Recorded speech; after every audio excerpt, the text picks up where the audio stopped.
सभी गणेश भक्तों को नमस्कार। आज जो हम बात करने वाले हैं उसकी चर्चा अगस्त के तारा उदय होने के बाद की स्थिति से है। उसकी चर्चा कल गणेश चतुर्थी के बारे में है और जो अभी अभी ग्रह और राशियों का परिवर्तन हो रहा है उसके बारे में है। राशियों पर उनका क्या प्रभाव पड़ेगा उसके बारे में है। तो इसलिए संक्षिप्त चर्चा करते हैं, साथ ही यह भी बताएंगे कि कल गणेश चतुर्थी के दिन भगवान गणेश की मूर्ति की स्थापना कैसे करें, मूर्ति पर क्या चढ़ाएं। आइए चर्चा करते हैं और अगर समय मिला तो संक्षिप्त में पंचांग के बारे में भी चर्चा करेंगे।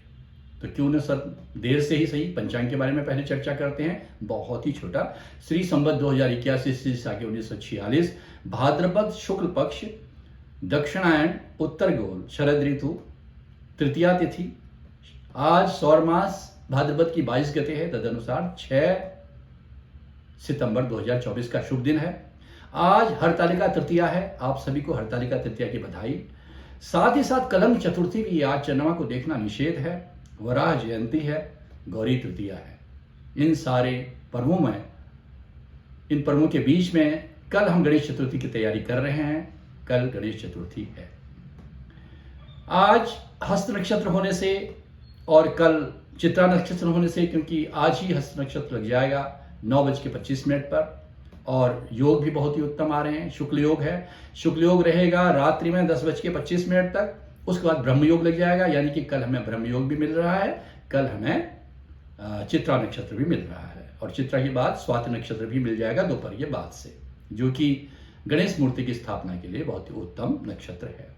उसके साथ गरकरण है, गरकरण रहेगा 3:01 अपराह्न में, क्योंकि आज अपराह्न में 3:01 तक तृतीया रहेगी, उसके बाद चतुर्थी लग जाएगी। इसलिए चंद्र दर्शन आज और कल दोनों दिन वर्जित है, क्योंकि आज चतुर्थी लग जाएगी। सारी रात्रि में चंद्रमा चतुर्थी में होगा, तिथि में होगा, और कल तो चतुर्थी मानी जाएगी क्योंकि सूर्योदय कालीन तिथि है।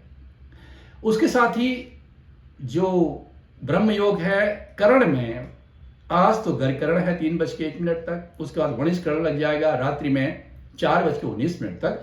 आज रात्रि 4:19 के बाद भद्रा लग जाएगी, जो कल चतुर्थी तक रहेगी, आखिर तक 5:37 सायंकाल तक। तो क्या इस भद्रा काल में गणेश की मूर्ति की स्थापना करना चाहिए? मित्रों, ऐसी स्थिति कई बार आई है। ये पाताल की भद्रा है, तुला राशि में चंद्रमा होंगे और तुला राशि में जब चंद्रमा होते हैं तो उसको पाताल की भद्रा कहते हैं। पाताल की भद्रा में गणेश की मूर्ति स्थापना में कोई भी संशय नहीं है। गणेश भगवान का जन्म बताया जाता है गणेश चतुर्थी भाद्रपद शुक्ल चतुर्थी को मध्याह्न में हुआ था। इसलिए मध्याह्न में अगर अभिजीत मुहूर्त आपको मिलता है, सबसे उत्तम मुहूर्त है, जो कि 11:44 से 12:34 तक रहेगा दिन में, उस समय अगर गणेश मूर्ति की स्थापना करते हैं तो किसी तरह की कोई शंका नहीं है। फिर भी मेरे विचार से कभी भी आप गणेश की मूर्ति की स्थापना करो भद्रा में, पाताल की भद्रा है, स्थापना कर सकते हैं, पूजन करें। बस अपने हाथ में कलावा पंडित से कहें कि वो 5:37 के बाद बधाएं, क्योंकि रक्षाबंधन या कलावा भद्रा में नहीं बांधा जाता। ये तो है गणेश चतुर्थी के बारे में, आज के पंचांग के बारे में। अब हम चर्चा करते हैं गणेश चतुर्थी पर्व में क्या करें। उससे पहले आपको बताएंगे कि अगस्त तारे के उदय होने के बाद से, जैसा हमने कल बताया था कि वरुण देवता का आदेश होता है कि आप अपने बादल समेटो और चले जाओ, लेकिन इस साल ये स्थिति नहीं होने वाली है। उसका कारण है कि नक्षत्र दो तरह के होते हैं, पुरुष और स्त्री नक्षत्र।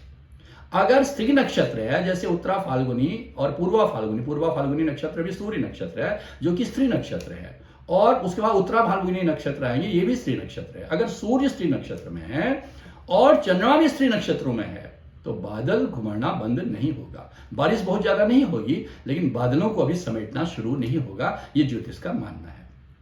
अब आते हैं कि कल गणेश चतुर्थी में क्या करें। आप गणेश भगवान की मूर्ति ला रहे हैं तो ध्यान रखिए कि बाएं जिनकी सूंड हो वो वाली मूर्ति आप गणेश भगवान के लाएं तो सबसे उत्तम है। और लेकिन उस बात का ध्यान रखें कि पवित्रता का ध्यान रखें, पूरी तरह से शुचिता और पवित्रता का ध्यान हो। गणेश जी की मूर्ति जो स्थापना करते हैं उत्तर पूर्व दीवार में भी कर सकते हैं और दक्षिण पूर्व में भी कर सकते हैं। अगर उत्तर पूर्व दीवार आपकी उसमें टॉयलेट लग रहा है, क्योंकि टॉयलेट और शौचालय वाली दीवार में कभी भी गणेश जी की मूर्ति न रखें और गणेश जी का मुख द्वार की तरफ न रखें। उसकी मूर्ति स्थापना इस तरह से न करें कि उनका मुख द्वार की तरफ से हो, क्योंकि गणेश की पीठ आपके घर की तरफ नहीं होनी चाहिए। जिस तरफ गणेश की पीठ होती है वहां लक्ष्मी का वास के लिए बहुत शुद्ध नहीं माना जाता। और सीढ़ियों के नीचे भी गणपति की मूर्ति की स्थापना नहीं करनी चाहिए। यह बात बहुत ध्यान से रखने की बात है। दीवार पर जहां भी आप गणपति की मूर्ति की स्थापना करते हैं, शुद्धता शुचिता रखें। उत्तर पूर्व अगर आपको दीवार मिल रही है तो सबसे उत्तम है। अब गणेश जी को कैसे पूजन करें? गणेश जी को स्नान कराया जाता है, लेकिन मिट्टी के गणेश जी हैं तो आप सुपारी ले लीजिए। गणेश और गौरी दो के लिए सुपारी का स्नान कराइए। सुपारी का स्नान भी गणेश का सबसे उत्तम माना जाता है। उसका हर वर्ष आप गणेश जी की पूजा करते हैं, आपको पता है, मोदक दिए जाते हैं, उनको सिंदूर चढ़ाया जाता है, उनको शमी के पत्र चढ़ाए जाते हैं, उन पर 21 दूर्वा चढ़ाई जाती हैं। ये सब चीजें गणेश जी की जो पूजा अर्चना करते हैं उसी तरह से करनी है। रोज सुबह शाम उनकी आरती करनी है। ये तो गणेश जी की मूर्ति। और उनका विसर्जन कब करते हैं? कुछ लोग 3 दिन में करते हैं, कुछ 5 दिन में करते हैं, और कुछ लोग अनंत चतुर्दशी तक करते हैं। 11 दिन में जो होगा उसका आप विसर्जन मूर्ति का कर सकते हैं। और कब रहेगा? अगर 11:44 तक सुबह अनंत चतुर्दशी के दिन उसका विसर्जन करें तो सबसे उत्तम मुहूर्त रहेगा। अब गणेश जी में क्या चढ़ाएं? अलग अलग राशियों के लिए गणेश जी में क्या क्या चीज चढ़ाएं, ये हो सकता है। ये अवसर होता है, महाशिवरात्रि का अवसर हो, दीपावली का अवसर हो, अपने देवताओं को प्रसन्न करने के लिए गणेश जी की प्रिय वस्तु जो आपके राशि के अनुसार आप दे सकते हैं और आपके लिए अनुकूल है, सूट करती है, उसको आप चढ़ा सकते हैं। मेष राशि वाले लाल गुलाब चढ़ा सकते हैं, रोली चढ़ा सकते हैं। रोली भगवान गणेश को अत्यंत प्रिय है। वृष राशि वाले सीताफल चढ़ा सकते हैं, जिसको कद्दू कहते हैं। उसकी आप कद्दू का भोग लगा के आप उनको चढ़ा सकते हैं। साथ में बेल फल भी चढ़ा सकते हैं। वृष राशि वाले फल चढ़ाएं, मुख्य रूप से ये बात है। मिथुन राशि वाले दूर्वा चढ़ाएं, 21 दूर्वा चढ़ाएं, या दूर्वांकुरों को 3-3 अंकुर वाले दूर्वा बनाएं तो सबसे उत्तम है। मिथुन राशि वाले दूर्वा चढ़ाएं, 2-2 दूर्वा करके चढ़ाएं। 21 दूर्वा या 11 दूर्वा चढ़ाएं। 2-2-2 दूर्वा 8 चढ़ाने के बाद बाकी दूर्वा कांडात प्रवहंती के हिसाब से पूरे चढ़ा दीजिए। कर्क राशि वाले क्या करें? कर्क राशि वाले भीगे अक्षत चढ़ाएं गणेश जी को। अक्षत भी भगवान गणेश को अत्यंत प्रिय है। सिंह राशि वाले मोदक या लड्डू, मिठाई, कुछ मोदक और मिठाई सिंह राशि वाले।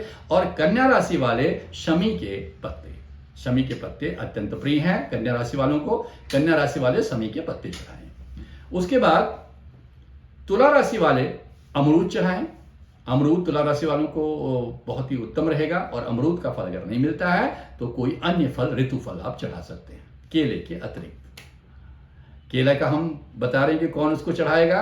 अभी आते हैं वृश्चिक राशि वालों पर। वृश्चिक राशि वाले लाल रोली या गुलाब का फूल चढ़ाएं या सिंदूर चढ़ाएं। और धनु राशि वाले केला चढ़ाएं। गणेश जी को केला अत्यंत प्रिय है। गणेश जी के शरीर में समस्त देवता समस्त ग्रह वास करते हैं। लोग कहते हैं कि गणेश जी, जिनका बुध कमजोर है, उनको गणेश जी की आराधना करनी चाहिए। बिल्कुल सही बात है, बुध के आराध्य देव श्री गणेश हैं। लेकिन अन्य सारे ग्रहों का भी गणेश जी से संबंध है। चाहे वो सूर्य हो, चाहे वो चंद्र हो। सूर्य को ज्योति गणेश जी से प्राप्त है। उनको ग्रंथों में कहा गया है कि सूर्य के समान कांति। चंद्रमा को उन्होंने शाप दिया था, लेकिन चंद्रमा उनको प्रिय है क्योंकि शाप से उनको मुक्ति दी चंद्रमा की सज्जनता देखते हुए। लेकिन आज गणेश जी अगर रुष्ट होते हैं, अगर आप चतुर्थी के दिन, भाद्रपद शुक्ल चतुर्थी के दिन चंद्र दर्शन करते हैं कि उस दिन उन्होंने केवल उसी दिन के लिए शाप रखा हुआ है कि कलंक रखेगा, जो श्री कृष्ण को भी रखा था। इसलिए भूल कर भी कल तक, आज तो नहीं करना है, कल 8:15 तक चंद्रास्त हो जाएगा। 8:15 बजे तक चंद्रमा का दर्शन नहीं करना। और किसी स्थान के हिसाब से 8:30 भी हो सकता है। आपके शहर का चंद्रास्त काल क्या है उसको देख लीजिए। तब तक आप चंद्रमा या आसमान का दर्शन, आसमान की तरफ अपनी दृष्टि न डालें, चंद्रमा का दर्शन न करें, जिसमें कहा जाए निश्चित कलंक की प्राप्ति होती है। अब हम बात करें धनु के बाद से मकर राशि वाले शमी के पत्र या बेल चढ़ाएं। भगवान गणेश में बेल का फल चढ़ाएं या शमी के पत्र चढ़ाएं। कुंभ राशि वाले काला जामुन मिल जाए, नहीं तो 21 दूर्वा, 21 हो 8 हो दूर्वा यानी दूब घास, गार्डन घास, वो गणेश जी को अर्पित करें। सबका रहे ओम गणाधिपाय नमः। मंत्र रहेगा ओम गणाधिपाय नमः। जब भी आप अर्पित कर दें कोई चीज, अर्पित ओम गणाधिपाय नमः। अब रहता है मीन राशि वाले, केला है, पीला वस्त्र है या कोई भी ऋतु फल भगवान गणेश को अर्पित करें, या पीला वस्त्र भी कर सकते हैं। धनु राशि वाले और मीन राशि वाले पीला वस्त्र भी अर्पित कर सकते हैं। अब आज की चर्चा करते हैं कि ग्रहों की क्या स्थिति चल रही है। मंगल आज आद्रा नक्षत्र में आ जाएंगे। आद्रा नक्षत्र राहु का नक्षत्र है। इस समय सभी ग्रहों की गोचर में स्थिति कमजोर है, क्योंकि मंगल बुध की राशि मिथुन में है। बुध और मंगल परम शत्रु हैं। शुक्र नीच के चल रहे हैं और शुक्र के साथ आज रात तक केतु और चंद्र रहेंगे। शुक्र की स्थिति कमजोर है, कन्या राशि की स्थिति भी कमजोर है और गुरु जो है अपने शत्रु शुक्र की राशि में चल रहे हैं। भले ही वहां पर वो कुछ नुकसान नहीं करते, अकेले हैं, अकेला गुरु बहुत कमजोर होता है। अब किस ग्रह की बात करें, शुक्र बता दिया, केतु चंद्रमा बता दिया, रहे दो शनि और सूर्य। बुध तो जो है अपने आप में नपुंसक ग्रह हैं, जिस ग्रह के साथ होंगे सूर्य के साथ उनका बल बढ़ रहा है। सूर्य बुधादित्य राजयोग और सूर्य अपनी राशि के मजबूत हैं। इधर शनि जो है आपस में समसप्तक हैं। बात को समझिए, सिंह राशि प्रेशर में है, दबाव में, तरक्की होगी, उत्थान होगा, सामने दिखे, बाधाएं सामने दिखेंगी। छोटी छोटी बाधाएं भाग दौड़ बहुत कराएंगी। केवल सिंह राशि नहीं, मेष राशि वाले, वृश्चिक राशि वाले, इनको बहुत ज्यादा, कन्या राशि वाले, ये समय 18 सितंबर तक का समय सबको सावधान रहने का समय है। भावनात्मक रूप से अपने आप को मजबूत रखें। शुक्र नीच के चल रहे हैं, डिप्रेशन से दूर रहें, गुस्सा दूर रखें, किसी तरह की निराशा नहीं करनी। असफलता का मतलब असफल होना या समाप्त होना नहीं है। असफलता का मतलब वो चीज फिर आपके जीवन में फिर आएगी। सूर्य अपनी राशि के हैं और इसके साथ साथ चलते चलते पूजन की आपको विधि बता दी। ये सारी चर्चाएं आपसे हो गई। कल मध्याह्न काल में, जबकि चित्रा और स्वाति नक्षत्र का संयोग है, क्योंकि चित्रा नक्षत्र दिन में रहेगा 12:36 तक, उसके बाद आपको स्वाति नक्षत्र लग जाएगा। और चाहे रोहण मुहूर्त आपको मिले या चाहे आपको दिन का सबसे प्रिय अभिजीत मुहूर्त मिले, उस समय गणेश की मूर्ति की स्थापना कर सकते हैं। भद्रा की बिल्कुल चिंता न करें, भद्रा काल में गणेश मूर्ति की स्थापना हो सकती है। बहुत सारे लोग इस प्रश्न को पूछ रहे हैं। पाताल की भद्रा है, लेकिन भद्रा काल में रक्षा, जो मैंने कहा था, रक्षा विधान कर्म जो है भद्रा काल में नहीं किया जाता। यह आज का पंचांग है, चर्चा हम करते रहेंगे। और हमारे अगस्त तारे पर जो हमने वीडियो दी है उसको एक बार और ध्यान से सुनिएगा। आज हम चर्चा करते रहेंगे। बाद में शनि के बारे में हमने उसके उपाय बताने हैं, शुक्र के उपाय बताने हैं। हमारे चैनल को सब्सक्राइब कीजिए, सब्सक्राइब कराइए। हम इससे नहीं कह रहे हैं कि इससे हमें कोई लाभ है, इससे हम अपने जितनी भी यहाँ पर 50 साल का अनुभव है, जो हमारी शोध है, जो हमारी 11 पीढ़ियों का ज्ञान है, उसको नए नए ढंग से जो बात दिमाग में आती है आपको बताते रहेंगे। और हम आपसे ये वादा भी कर रहे हैं, दावा भी कर रहे हैं, एकीकृत रूप में इतनी सारी चीजें आपको एक जगह नहीं मिलेगी। फिर हम आपका स्वागत करते हैं। आप कमेंट में दीजिए आपकी चर्चा क्या, आपका प्रश्न क्या, आपका संदेह क्या, आपकी शंका क्या है। हम आपको यह वादा करते हैं कि हम उसका दूर करने का प्रयास करेंगे, क्योंकि ईश्वर के आशीर्वाद से हम पीढ़ियों से सक्षम मानते हैं। अध्ययन में इसमें जीवन दिया हुआ है। 10 से 15 लाख लोग जीवन में इसमें साथ में जुड़े हुए हैं, इसलिए आप हम पर भरोसा कर सकते हैं। नमस्कार।